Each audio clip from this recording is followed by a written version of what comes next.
the American people stand firm in the faith which has inspired this nation from the beginning. We believe that all men have a right to equal justice under law and equal opportunity to share in the common good. We believe that all men have the right to freedom of thought and expression. We believe that all men are created equal because they are created in the image of God.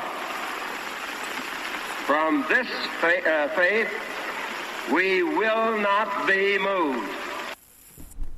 Hello, God bless America, and welcome to the Freedom of Thought podcast. I am your host, Paladino Joey, or Joey Awajan. Freedom of Thought is available on all of your favorite podcasting apps.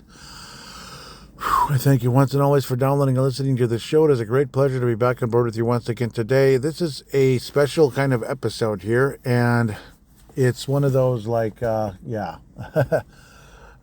Yeah, it is one of those where it's like I had to get on briefly, and I will try to empty the mailbag as well, just for the sake of doing that, but holy cow. Just a couple days ago, Tucker Carlson did an episode about George Floyd, whereas there's a court case in Hennepin County where the prosecutor is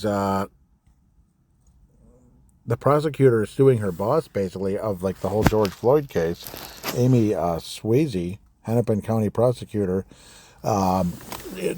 New information coming out about what really happened with the autopsy of George Floyd during, of course, the Memorial Day 2020 situation, where the whole belief is, Derek Chauvin, put his knee on the guy's neck, on the guy's throat, basically, over a curb, and basically strangled the guy to death, which there has been all kinds of conversation that tends to get quieted up and disappears about how actually George Floyd died of a fentanyl overdose.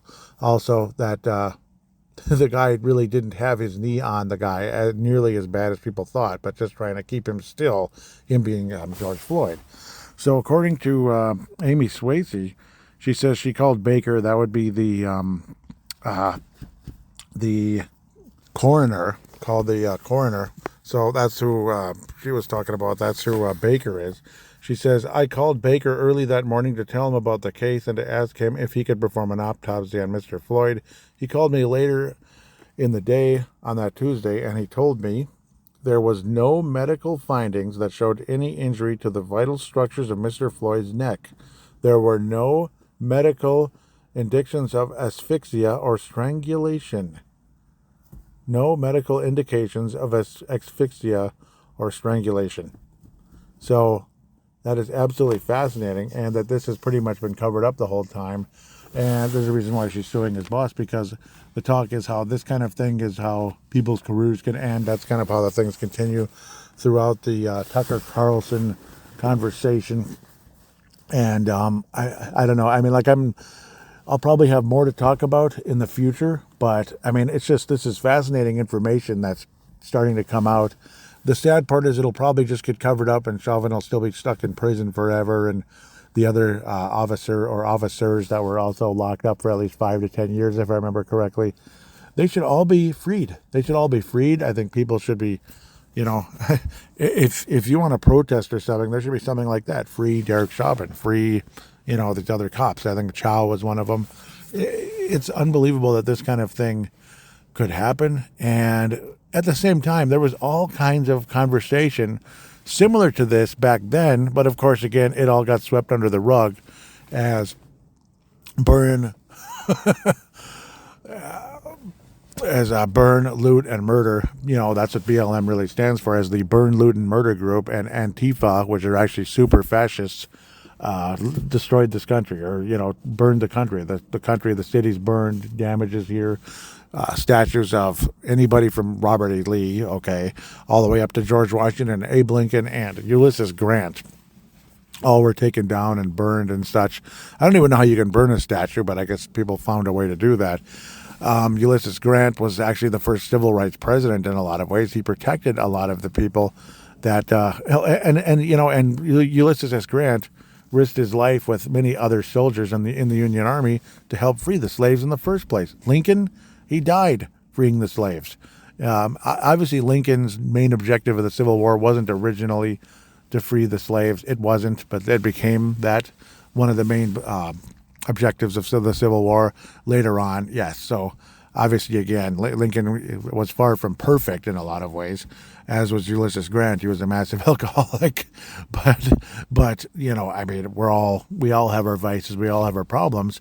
They meant well, and they did well in a lot of ways. So why were Antifa and BLM destroying their statues? It makes no sense at all. Absolutely makes no sense. I'm surprised they didn't tear down Martin Luther King's statue after that. Like, just for the fact of, let's tear down something just because we can. And, the stealing and making stealing legal in places like California and stuff. People could rob out of your car and they'll be let go the same day. They could steal out of your car. They'll be they'll be detained and then let go, and that's it. Nothing, nada. See you next time. Next time you commit another crime, and we'll let you go again. And that's what's pretty much been going on ever since 2020. So for all these people that covered this up, for all these people that lied and perjured to the to the American people and to the world, not just to Minneapolis, but to America and to the world, they should all face criminal charges, every single freaking one of them. I strongly believe that. I believe the Floyd family, who gained like over $19 million, almost $20 million from the city of Minneapolis out of this, I think they should give every penny back. I truly do. I truly do. And of course, again, this is still something that's kind of coming out, this and that, but I can't imagine this being some kind of a conspiracy theory.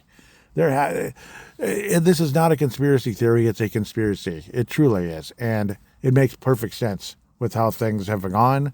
It makes perfect sense. And it's unbelievable that people use this as an excuse to vote against Trump as well. It's just, I still remember even hearing that at work. Like, oh, he'll never win in the state where George Floyd happened. What do George Floyd and Donald Trump have in common? Please. What do they, what's the relation? You know what I mean? Do you really think Donald Trump wants stuff like that to happen? It's just the strangest thought process, bleeped up thinking that I think that has messed up this country for so long.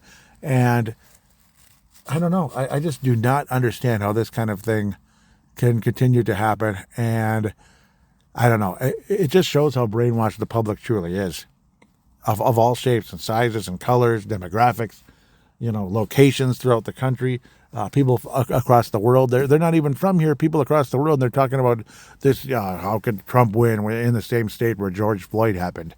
It just blew me away. It blew it really did. I blew my mind, and I didn't understand where their thought process could actually be coming from.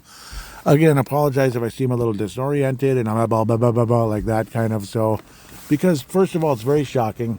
Secondly, I have limited time, unfortunately, to be able to do this, unfortunately, and I'm trying to be careful about what I'm saying for so many reasons. Because, well, first of all, I don't want freedom of thought to be pulled off of iTunes and all that, So and at the same time, at the other side of me, I so badly want to get this out. I so badly want, the truth to be brought to light. I so badly, you just freaking knew the whole time. You just knew.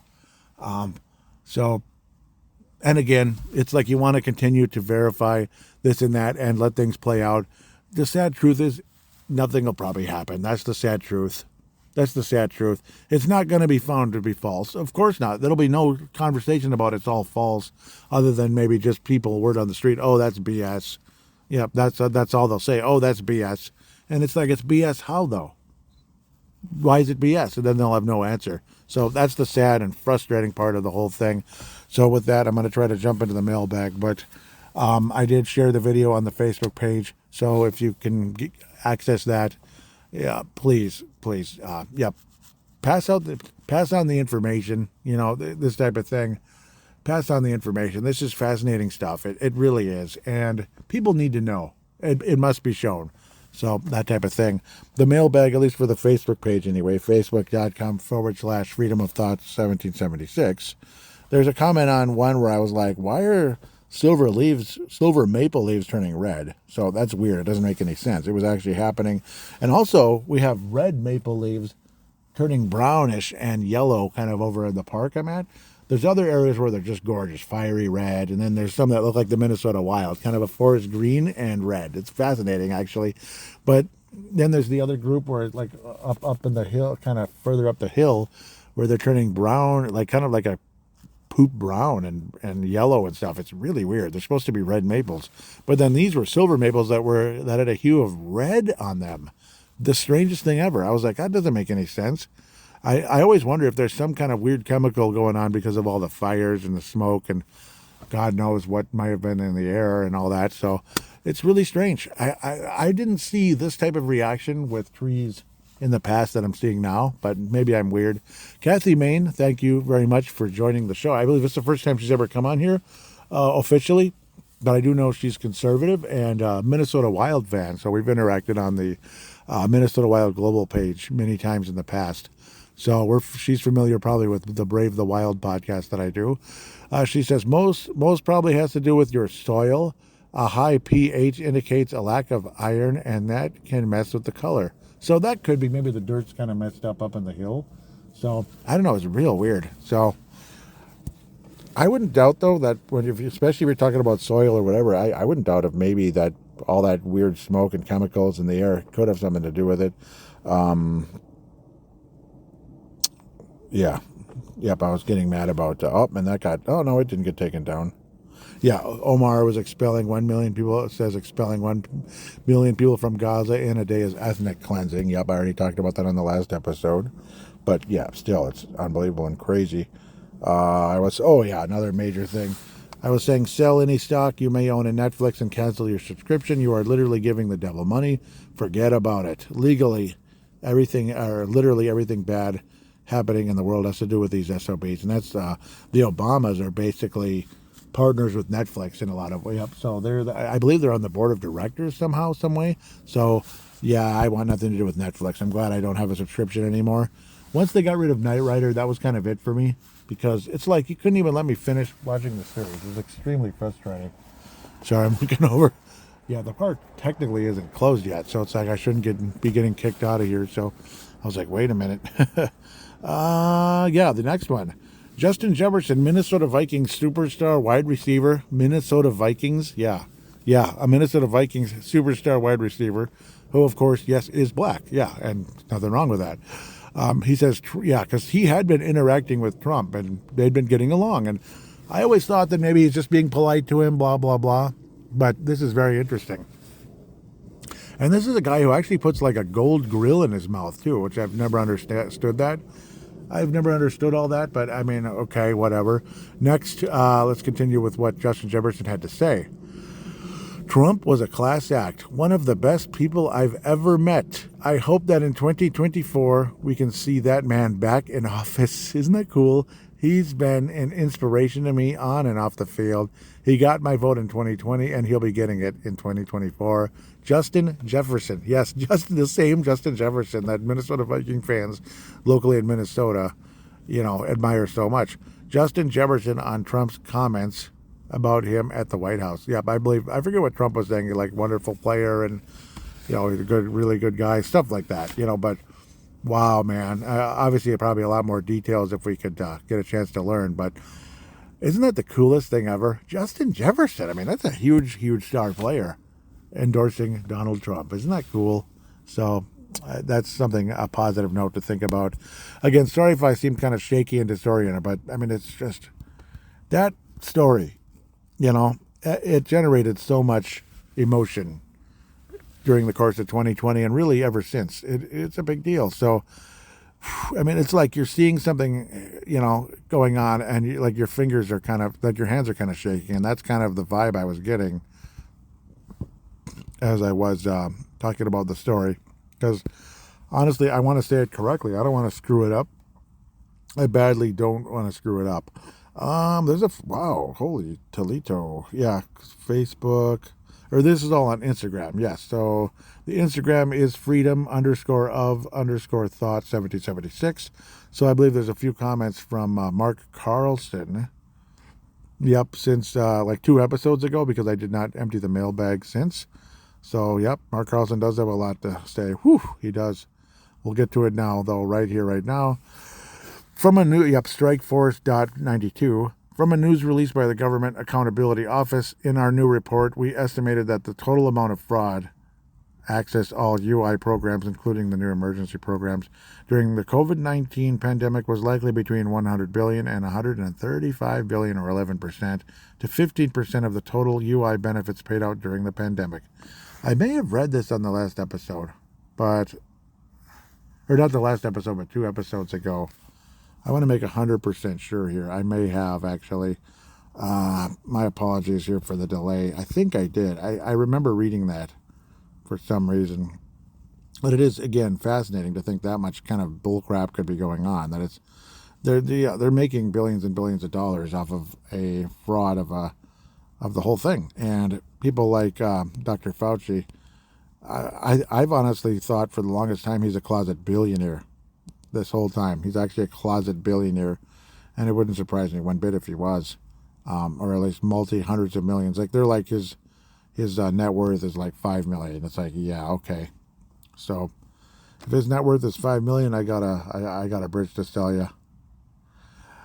I do believe I read that one on the Paul Majors. Yep, Paul Majors episode 23. Yeah, so we'll continue from that one because I recognize reading that. I do. Yep, here we go. So we'll continue from the September 23rd one. Apologies there. Yep, here we go. Mark, a nice big one again. It says, note, on October 8th, I went to visit. Yeah, this is definitely because this is much more recent. On October 8th, I went to visit a family member who was in the hospital, and the screening before we were admitted to enter the building reminded me of the troubles we experienced visiting hospitalized family during the pandemic. I am surprised remember that? I'm surprised we didn't have to wear a mask. Isn't that nice that we don't now? I was afraid I was going to have to do that this year. But it's getting close to election time again. Now, I must remind you that all our elections are important. Yep, local, regional, whatever. They matter. I think that Uncle Joe and his allies had been doing some reading on how to influence elections by biological welfare. Real quick, I want to make sure this is... Okay, good. I want to make sure this is still recording because, yeah. Just Google 1984 Regency attack. Yep. Read it for yourself. I will add just a note here taken from the great bastion of fact and truth called Wikipedia. A group of prominent followers of Regency, led by Anand Shika, had hoped to incapacitate the voting population of the city so that their own candidates could win the 1984 Wasiko County elections by deliberately contaminating salad bars of 10 local restaurants. Holy cow. I'm not saying we have to be wary of our food, but rather coincidental that just a while back we were informed by the White House that COVID is over, and now as the election draws closer, the fear is brought back out. Yep, link provided. Yep, so yep, there's the link. Get on there if you'd like. Congratulations on episode 60, says Mark Carlson. I am looking forward to listening. I don't know how you find the time to record them. Yep, I know I'm squeezing it in right now, but I want to. Thank you for the effort, and I have been listening since this podcast started. 60 episodes, wow. And yeah, thank you so much, and it's a great honor. It truly is. And Mark Carlson is a Iraq veteran, so it's like a great honor, and I salute you, Mark. That means a lot. And yep, 60 episodes. So this is 62, I believe. Mark says freedom is not free. Again, he's from Iowa. Boop, boop. Gotta like those. Okay. Thank you for getting this one out. Yeah, this was... Which episode was this? 3 days ago. Holy cow. Yeah, this is the recent one, just 3 days ago. Okay. Well, I'm glad Mark jumped on board again. Thank you for getting this one out. With all that is going on, I know there are no shortages of topics. You are so tight in your comments. I'm guessing meaning so right in my comments about the radicals that claim for Israel to stop. That is embarrassing to me. Yeah, that are calling for Israel to stop. Our elected leaders need to sit and think about what they said. They are not speaking for me, not speaking for the majority, not speaking for anyone who has common sense. These idiots would want to make peace with Hitler as he was busy exterminating a certain ethnic population, and they would damn all the fighting that helped spare and save freedom for those enslaved. So I guess it's okay with them if people fly ultralights into a concert to kill and take people hostage. Listen, people, it's not okay. And if I were Israeli, I would not stop until I eliminated all the threats. Yep, I would make the punishment so severe that no one would ever do that again. I talked to my pastor today about this, and he agreed with me. End times. Thank you for the show. Shout out to Ron in Kentucky. Yes, Ron. You're up, Ron in Kentucky. What a great guy. He should be calling in soon. Oh, that'd be great. Yep. Do you know him, Mark? Out of curiosity, do you know him personally? Yeah, I mean, he sounds like a former, or not a former. He sounds like a military veteran. He does, and man, he has a heck of a voice. Let me tell you, and Mark does too, honestly. But Ron is incredible. Yep, and thank you so much. That was awesome, Mark. It really was. Yeah, absolutely great for sure. So. Interesting happenings right now. I'm glad I was able to get to the mailbag. I apologize for not getting to it before, but that was another kind of breaking story, even though I was late to it. Finally getting to comment about it. And now this one is a little bit fresher. It popped up, I believe, just 2 days ago on the Tucker Carlson Twitter. It's probably Friday evening, I'm guessing. Fascinating stuff. It's about 13 minutes long, and he has an incredible guest with the last name of Ellison, and it's not Keith. Let's just say he's the opposite of Keith Ellison. He's one of the coolest people ever. Keith Ellison is a pile of crap. He's the Attorney General here in Minnesota. You've got to be kidding me. That pile of vomit is the Attorney General. So it's just, you just continue to think about how awful, bleeping awful, as Rocco Baldelli, the Twins manager, would say a year ago, bleeping awful the government in Minnesota truly is. It is. But with all of that said, I think I better call it here. So I don't get yelled at here. Better get back home. I'm kind of roaming around again, like I tend to do when I do this show. It's more of a mobile episode, more of a mobile show, though I do like being at home in the right place where I could have everything, like more access to things as I'm recording. But at the moment, I can't do that, unfortunately. So. With that said, plus the Purple Mafia episode is like half recorded because of some of you that actually listen to the Minnesota Vikings podcast I do. It's half recorded because of the Viking game is Monday night and work schedule not going to add up for that one to be out until probably Tuesday sometime. So it's a lot of fun, right? Yeah, it is what it is. So with all of that said, again, I hope the truth truly comes out about this whole George Floyd thing. And I would love to see justice truly be served for the real criminals. And I mean every dang one of them all across the country, but especially locally, the lies, the dishonesty, and what trouble it caused. And the trouble that the lies and dishonesty have been causing throughout the world with the whole pandemic as well. These people need to be held accountable. In the name of Jesus, they need to be held accountable. Anyhow, God bless you, and God bless the United States of America.